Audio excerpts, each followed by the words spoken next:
सभी पदाधिकारी बंधुगण, मेरे भारतवर्ष के कोने कोने से पधारे हुए मेरे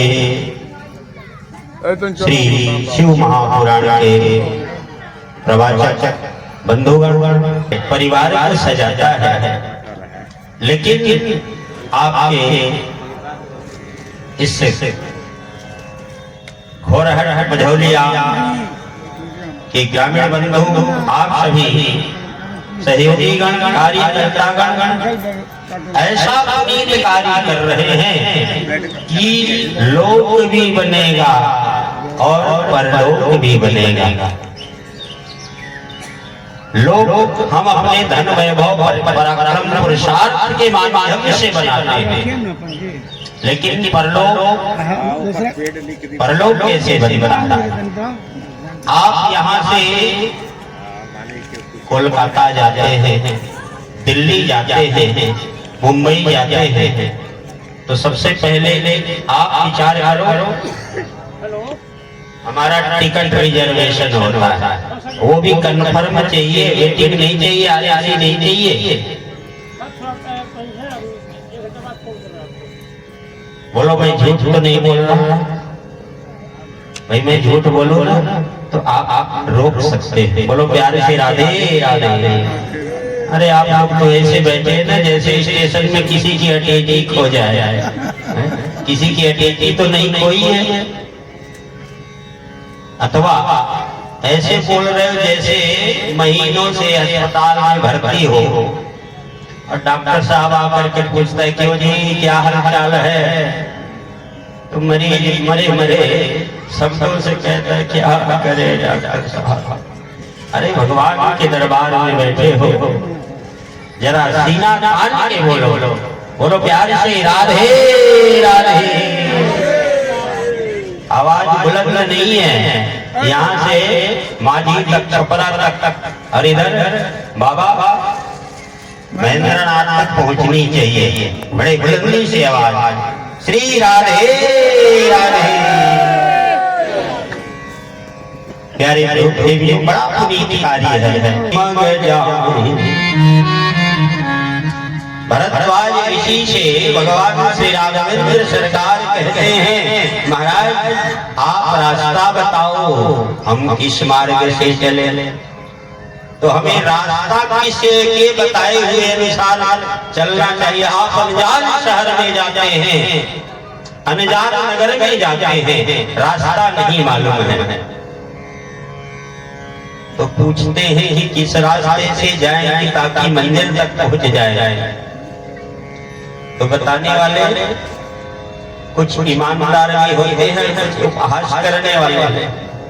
आप गलत रास्ता बता देंगे और पीछे से हंसने लगेंगे। अभी पता चलेगा ये रास्ता तो 1 किलोमीटर है, लेकिन हमने 5 किलोमीटर का रास्ता बता दिया। और वैदिक मार्ग उसे बोलते हैं जिस रास्ते पर सूरदास भी बिना सहारा लिए दौड़ा हुआ चला जाए, न जिसमें गिरने का डर है, न जिसमें फिसलने का डर है, न जिसमें पड़ने का डर है। और वो सब आप कर रहे हैं। आइए 2 बार भगवत नाम, उसके बाद आज की कथा आपके समक्ष रखी जाएगी। गोविंद हरे मुरारे, कृष्ण गोविंद हरे मुरारे, हे नाम नारायण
बजाते मन को